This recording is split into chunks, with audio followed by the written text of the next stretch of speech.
haravuga ngo reka mpere ku murongo wa mbere, nimuhagarike imitima yanyu mwizere Imana nanjye munyizere. The secret is that you must know who you believe. Ibanga ni irihe? Nukumenya uwo wizera. You know what? Urabizi, If the enemy is the other side where you are not, mu gihe umwanzi ari kuri rwa ruhande wowe utariho, where he feel that here I have the power, I have the weapon, I can kill that one, aho yumva ko afite imbaraga, afite ububasha bwo kukwica, he can abuse you in any way. ashobora kukurwanya mu buryo bwo aribwo bwose. But when you know that also where I am, ariko iyo usobanuje ukamenya uti nanjye ahangaha hondi, he cannot even dare to step here. ukamenya uti ubu nanjye iri territory yanjye, aha nahanjye, nanjye niho ntegekera, ntabwo Satani ashobora gutinya. I am well equipped. Ukamenya yuko nawe wambaye intwaro. Equipped by what? Wambaye izihe The ntwaro? Bible talks about to be equipped in Christ Jesus. Bibiri yitwigisha kwambara intwaro muri Kristo Yesu. You must be equipped in him. Ugomba kwambara intwaro muri Kristo Yesu. Believers, Abize, I have come to speak to this morning. nje kuvugana namwe muri iki gitondo. The territory I'm talking about is not where you have built your house. Igihugu cyo mvuga cyo ugomba kuba urimo, ntabwo mvuga igihugu wubatsemo inzu yawe.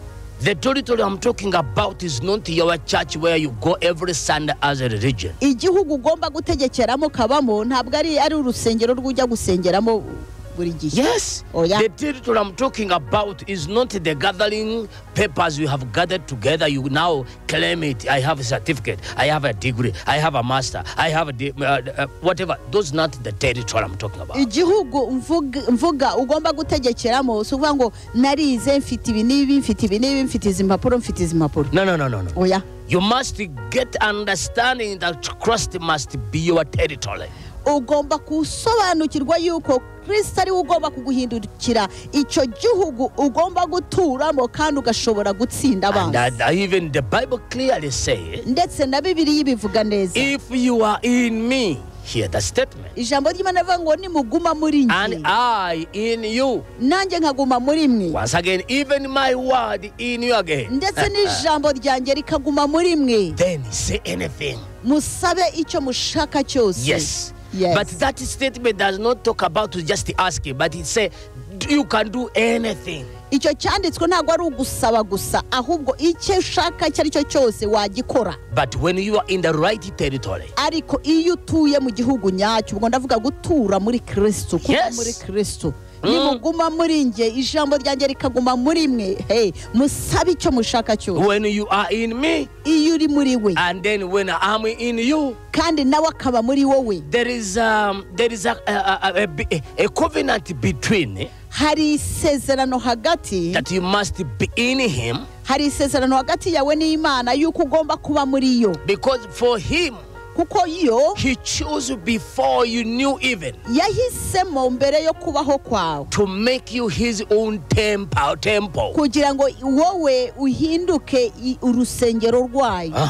Amen. He decided that Imana yahisemo ngo ubu urusengero a rwayo. long time Ibyo ago. yabihisemo kera cyane, But ariko you have the power ufite imbaraga to chase him from your house. wowe kuba wakwirukana Imana kuva mu rusengero urwo ngurwo rwo yahisemo kubamo. You can make that temple. You. No one else, not even devil. Wowe nk'uko ijambo ry'Imana rivuga ngo uru rusengero rwera rwayo, ushobora guhitamo kwirukana Imana cyangwa ugahitamo ko Imana igomba kuguma muri urwo rusengero. Yeah.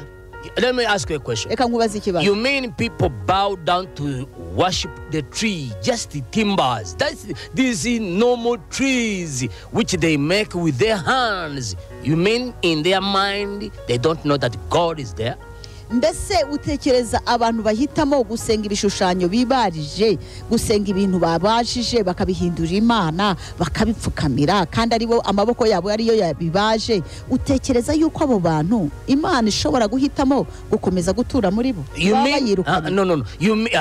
You mean for them they don't know that the Creator is there? Mbese abo bantu bakora ibyo baba birengagije, mbese ntago bazi ko umuremyi ahari? Don't you know that? You mean some of them, majority of them, they are parents. abenshi muri bo ni ababyeyi. Are you sure really that tree gave them a baby? Uravugisha ukuri kiriya giti barimo gusenga nicyo cyabahaye umwana? No. Oh yeah. Absolutely no. Oh yeah. But they just decide. Ariko bahisemo guhindura igiti imana yabo. They bow down Bakagipfukamira kandi for the tree igiti babajije which cannot talk, igiti kidashobora kuvuga, which cannot move, igiti kidashobora which kugenda, cannot see them, igiti kidashobora kubareba even hear them. cyangwa kubumva. Hear the way you abusing God, your creator. Uburyo uba ututse Imana umuremyi And you wawe. call a tree. Warangiza ugafata igiti. You call them something you made with your hands. Igiti cyo wabajije n'intoki zawe, You say, watemye ukabaza "Give me a n'intoki zawe. blessing."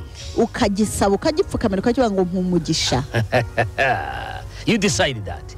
Umuntu niwe uhitamo bene ibyo bintu. And even people to the reality. N'abantu niyo bambaza ryangombe bagasenga nyabingi bagasenga izo mana zo bita ngo ni imana gakondo, ukuri baba bakuzi ko imana gakondo atari zo zabarema. Kakondo man and the other nyabi, they cannot give you even rain. Nyabingi imana gakondo ibyo byose mwibariza mugapfukamira ntago bishobora no kuguha imvura. The end of the day you will become like those kakondo. Nyuma y'igihe nawe uhinduka nk'ibyo bigirwamana bya You gakondo. religious people, listen to me. Abanyamadini munyumve neza. When you die, umunsi uzapfa, why don't you call the man kakondo to bury you? umunsi wapfuye kuki kandi uhamagara pasiteri ngo aze bagushyingure? Wajya uhamagara iyo nyabingi ugahamagara imana gakondo cyangwa ugahamagara ba bandi babayari bakuriye za mana akaba aribo bagushyingura. Kuki mwese mushaka kwishushanya mujya mu rusengero ngo babashyingure? Come on now.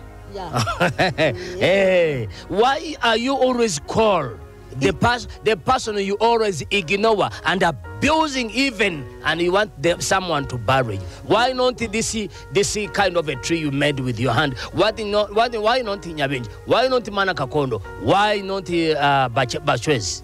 Birababaza cyane kubona buri muntu wese upfuye bahamagara abizera Yesu abanyamadini ngo baze bamushyingure munjyane mu rusengero bamukorere misa, ariko uwo muntu cyagihe yari muzima ntago yigeze yizera y'Imana, ntago yigeze asenga Imana nzima, ahubwo yapfukamiye ibiti, yahamagaye nyabingi, yaraterekereye, yahamagaye ryangombe, ariko yajya gupfa bakavuga ngo nibaze bamukorere misa. Misa ni iyihe muba mumukorera iyo Mana yo muvuga mu izina atari ryeza ryizera?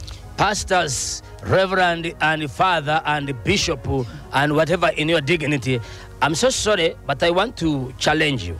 Abashumba, abapasiteri, abapadiri, namwe mwese b'abanyamadini abizera izina rya Yesu ndashaka mbahinyuze. All those shehe, all of you. Ndetse n'abasheheri. You know me that normally I don't talk about religions. Ntago nkunze kwita ku madini ngo. And you know I don't even mention you. Murabizi yuko amadini nta n'icyambwiye sinyarwanya nta nubwo. Yeah, because I'm not a part of that. Uko ibyo si ibyo. But I'm calling in that dignity because we are doing the same job. Ariko impamvu nkubaha nuko dukora ka kazi twese. That's why I mentioned your name. Nuko mvuze izina, niyo mpamvu mvuze izina ryawe. This is ryawe. hypocrisy before the Creator. Ubu abari uburyarya imbere y'Imana yaturemye. Because he made you in his own image and likeness.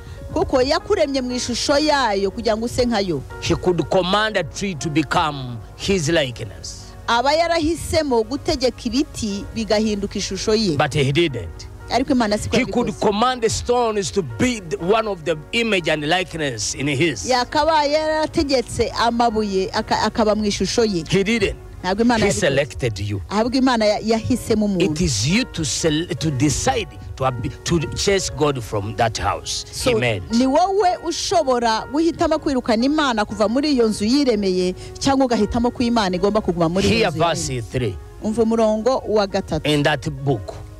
Hano muri Yohana ibice 14. Yes. Umurongo wa 3 uravuga ngo kandi ubwo ngiye kandi ubwo ngiye kubategurira hanyu nzagaruka mbajyane iwanjye ngo aho ndi namwe muzabeyo. There is a promise that our Lord Christ Jesus, he will come to take us. Hari isezerano ko umwami wacu Yesu azagaruka kudutwara. But Nyabingi has no place to take you. Ariko Nyabingi Ryangombe n'ibigirwamana n'izo mana zindi musenga nta sezerano bitanga. You hear that? Urabyumva neza? My dear friend, I want to bring you back close to your mind. Ndashaka nkugarure ushobore kwibaza, ushobore gutekereza. Discover the territory where you belong. Ndakubwira ngo sobanukirwa wowe uri umuturage w'ikihe gihugu. If you don't understand the territory where you should stand, nudasobanukirwa aho igihugu cy'ugomba guturamo, devil has all the power over you.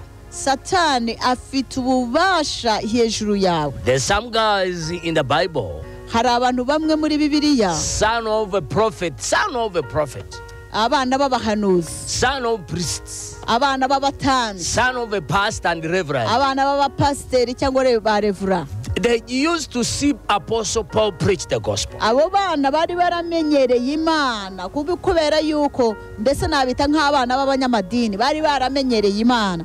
Bajyaga babona intumwa Paulo abwiriza ubutumwa. You remember, they just see all here. Urumva bajyaga bumva bakamubona, and they used to enjoy what he used to do, bakabona ukuntu avuga ubutumwa bwiza, bakabona ukuntu yirukana imizimu, and they used to enjoy the miracles he performed, bakabona ibitangaza akora, and in their hearts they decided. Mu mitima yabo bahitamo. Of course, we have grown inside in the church. Kasita twakuriye mu rusengero. Of course, every Sunday we go there. Kasa buri cyumweru tujya Every guterana. crusade he does there, we enjoy. Buri giterane Paulo aba yakoze natwe tuba tuhahagaze. We have to also to draw people near to us to do the same thing he does. Natwe reka twirukane dayimoni muri ririya zina akoresha twigarurira abantu. Because there is a name always he uses. Kuko igihe cyose twumva akoresha izina. And also that name already we know it. Kandi iryo zina natwe turarizi. It is not difficult to use it, just saying it. Ntago byoroshye, ntago bigoye gukoresha iryo zina no kurivuga gusa. It is not like that, it's just saying it. Ntago ari ugupfa kurivuga gusa. No. Oya. Chapter 15, read it. Ibice 15. It is not just using it. Yohana ibice 15. So gupfa gukoresha iryo zina gusa. Here in Rwanda today, hano mu Rwanda, I think we are now between 12 to 13 million. Ngira ngo tugeze turimo turakabakaba miliyoni 13. I probably simbizi neza ariko naho but ngaho. Majority of us, ariko abenshi muri twebwe, we know President Kagame maybe through the TV or just seeing him around. Ntabwo turegera perezida wacu, Perezida Kagame tumuzi gusa kuri televiziyo, tumuzi gusa ko twumva avuga kuri radio, ariko nta nubwo twamwegera ngo turebe. Some of you I know. Bamwe muri mwebwe. But for me, I got a chance. Ariko njye nabonye amahirwe. I've met him. Nahuye nawe. Share the hand to hands. Amfata mu kuboko mu kiganza. That is good. Ibyo ni byiza. But not of us. Ariko ntago ari twese. Right? Sibyo? This is the point I want to bring. Iyi niyo ngingo nshaka kugira ngo all of us, we can know his name.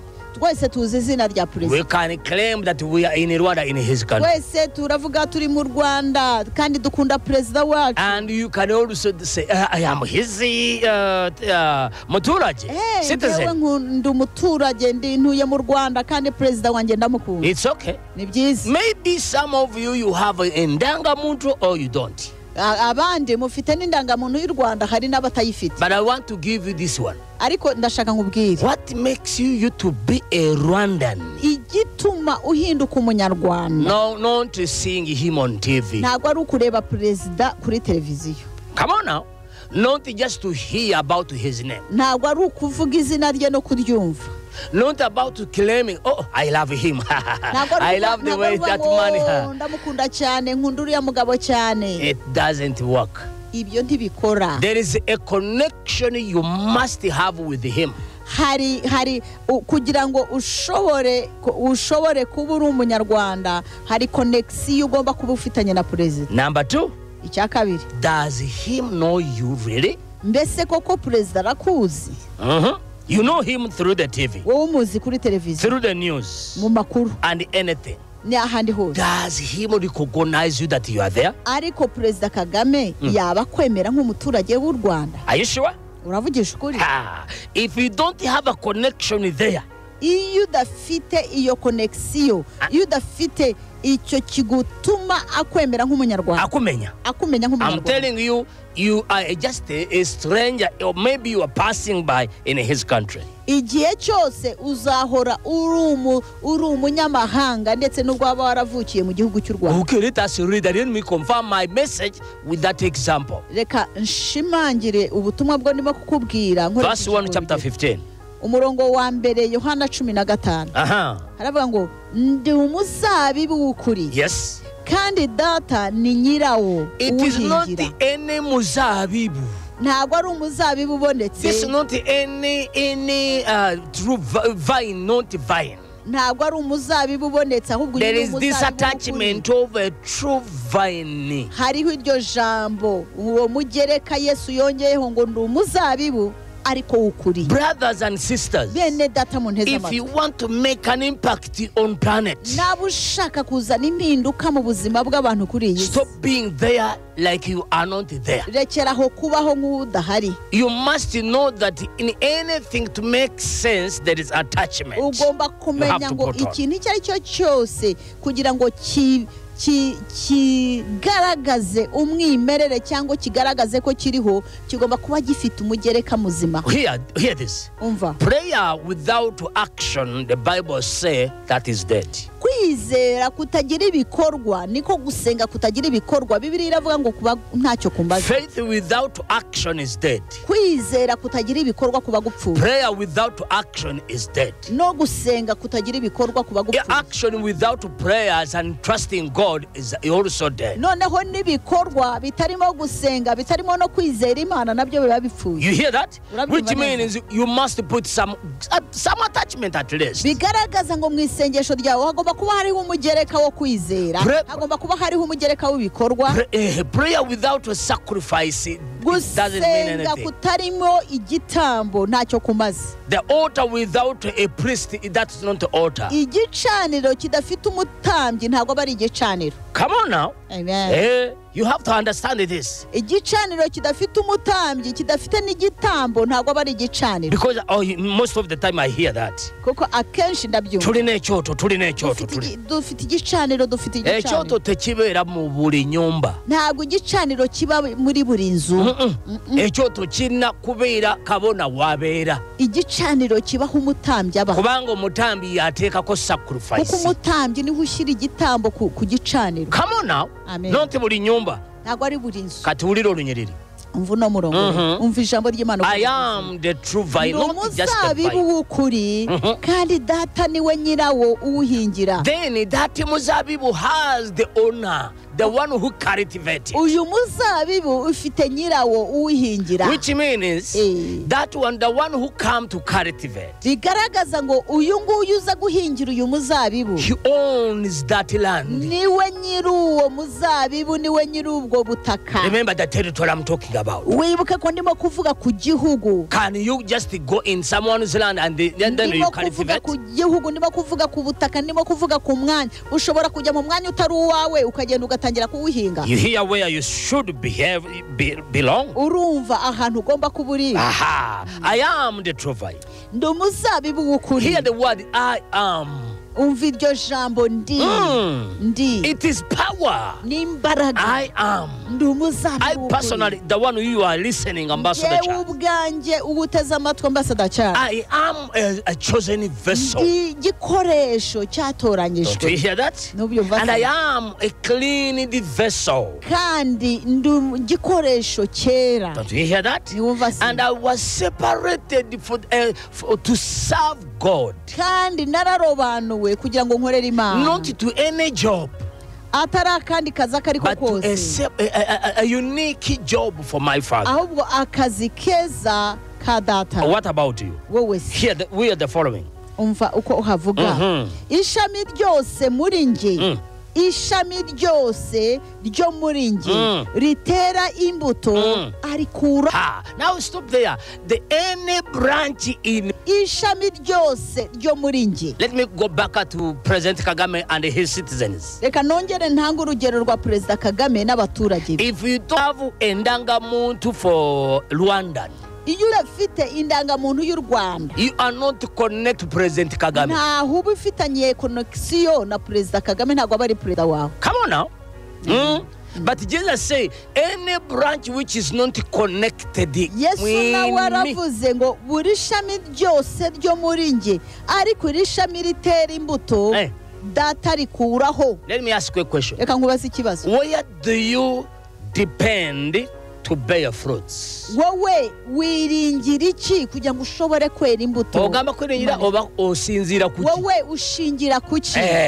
Wowe ushingira kuki nk'ishami kugira ngo ushobore kwera imbuto? Njagala nzikirize bwende. Ndagira ngo nemere gutya. Fena twagala okuyonka kubanga tukula lwa kuyonka. Ndagira ngo uvuge gutya, twese dukeneye konka kuko dukuzwa no konka. Nayo singa ofune bere ritali ku mama oliyonka. Ariko ubaye baguhaye ibere ridateye kuri mama wawe waryonka iryo bere. Linza no kubaza si mama wawe nengeri bibiri teriri ku muntu ateye ko kuyonsa. Ariko atari na mama wawe ari undi mubyeyi ugiye kukonsa, ariko ribaye ridateye ku muntu iryo bere waryonka. Nenga rirabika bere. Ariko uribona ari ibere ariko ridafite nyiraryo ridateye ku muntu iryo bere waryonka. Come on now.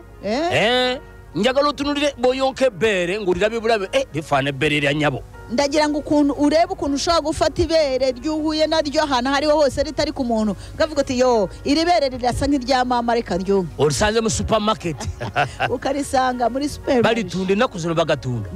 Mugenzi muri iki gihe n'amabere barayagurisha. Batunda akabina, ikibuno barakigurisha, batunda ibisusu, amatako barayagurisha, batunda n'amabere barayagurisha.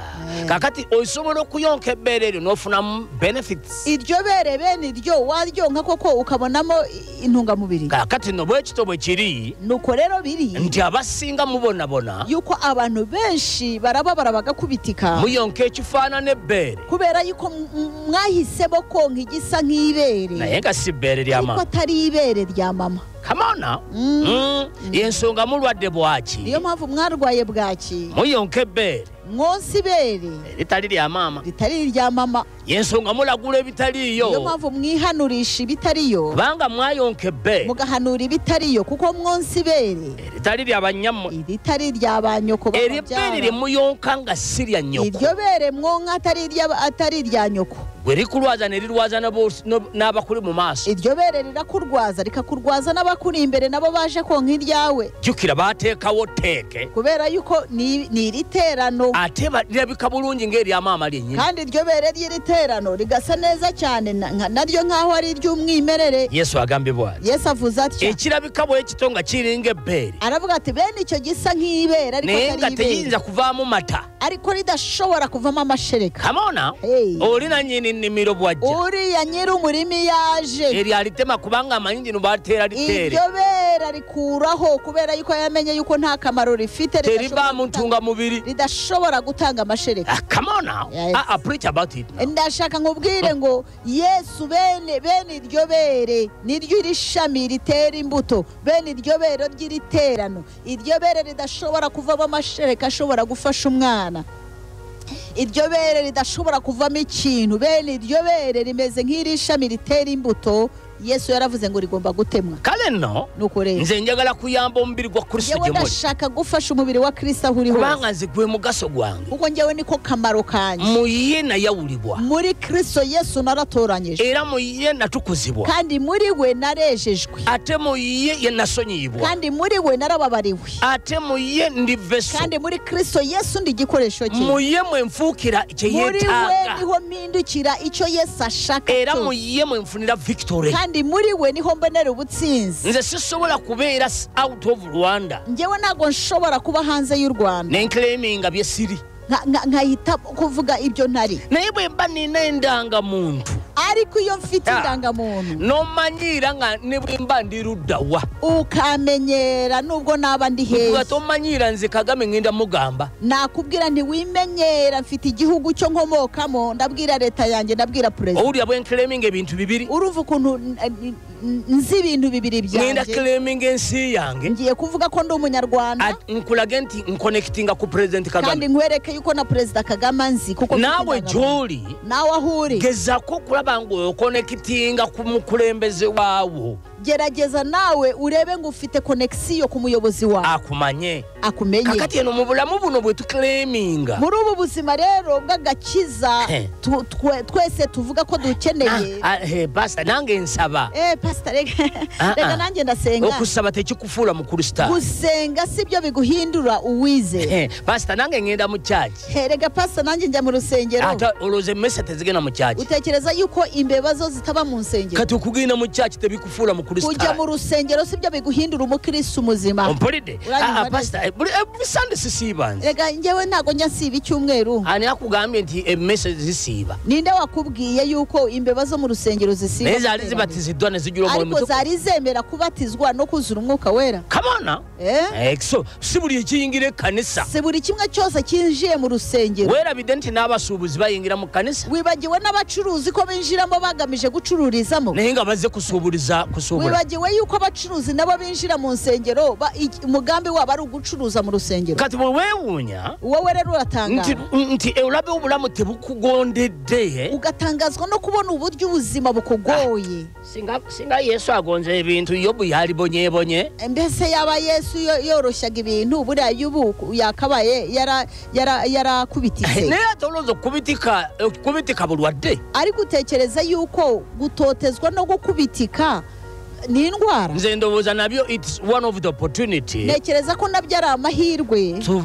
go through that kugira ngo tubinyuremo to be proved by him kugira ngo tumenyekana abo turi bo here point Satani yakora ibintu bibiri Satani yakoze ibintu bibiri yagende wa Mukama namugamba Satani yagiye kumana arayibwira give me a chance arayibwira ati mpa amahirwe I want to prove this man ndashaka kukwereka uyu mugabo and even God said ndetse Imana iravuga ngo actually devil I agree Imana yemerera Satani ngo ngaho ugenda umufate also I want to prove you wrong nanjye ndatani nkwereke yuko wibeshye kuri yo oraba oli kitonde naye Satani ayagala ku provinga obaddala cyo claiming okiri urareba waremwe n'Imana ariko Satani nawe arakugerageza ngo arebe ko icyo uvuga yuko uri umukristo yuko usenga Satani nawe arashaka gerageze arebe nabo ufite kwizera point za Satani zitegerekeka mugenzi ingingo Satani yahaye Imana zarumvikana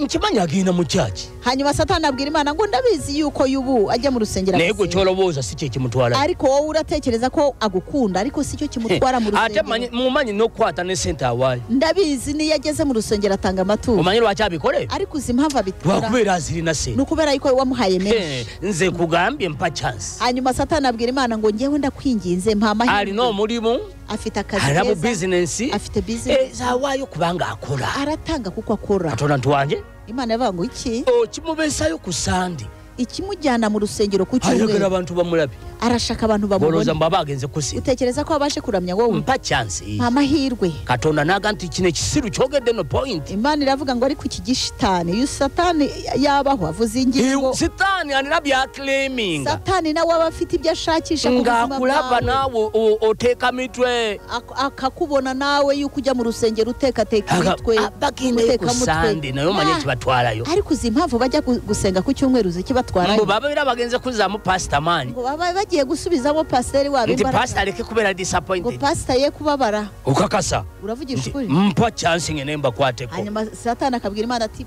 mpa amahirwe mbagufata katona gati Imana ikavuga ngo reka kuburire singa badeti bari na mulimo bari badeti bacyakusinza Satani akabwira Imana ati bari abantu bajya gusenga kuko bafite akazi nyereka ndeka nkabakureho ndebe ko bakomeza singa badeti bari na moto kazi batambuza bari badeti bacyagirayo na dala yaba batari bafite imodoka bagendamo bakabaye batakikandagira no ku rusengero bageke moto korabe bakureho imodoka urebe ko batarekeraho gusenga aba Satani cyakora rero Satani cyakora atona ngati ne ikintu kino Imana ikavuga ngo ikintu kino no kirimo byecyugira ikintu hari byo kivuga by'ukuri tekandabe reka nanjye ndebe hanyuma Satani akavuga katona naga nomanyi Imana ikavuga ngo urabizi mu bintu byo nabiyo yugiti mu bintu byose byuvuze ni nabiye mpulidemo hari byo numvise kuwade permission guhaye uburenganzira naye kubulamu buri nzobu obuli belongs to me ariko kuri buriya bugingo bwanjye bwabo ubugingo bwabo n'ubwanjye ku image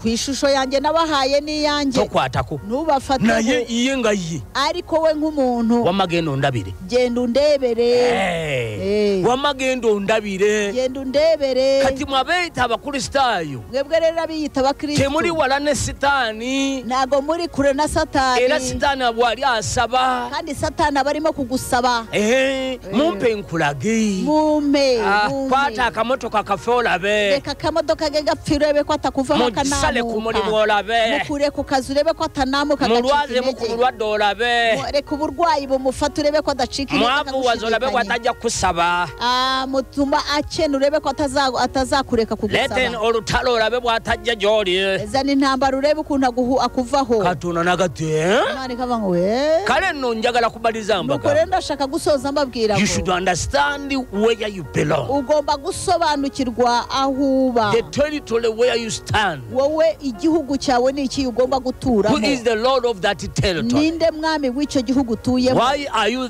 there? kuki icyo gihugu ugomba Actually, kugihagararamo which power do you have? ni izihe mbaraga ufite mu gihugu cyawe Depending kuki. ni wowe wishingikirije kuki When you are in him iyo uri muri Kristo and Yesu I in you nawe akaba muri and wowe my word in you, ijambo rye rikaba muri wowe shall pray everything you want. usasaba icyo ushaka cyose Message yango lwale badega. ubutumwa bwo nakubwiriza The territory you belong. uravuga ngo igihugu cyo ugenewe guturamo You can say anything. ushobora kugihagararamo Ebo bange ensisi yo. ariko iyo udari mu gihugu cyawe Kizibu.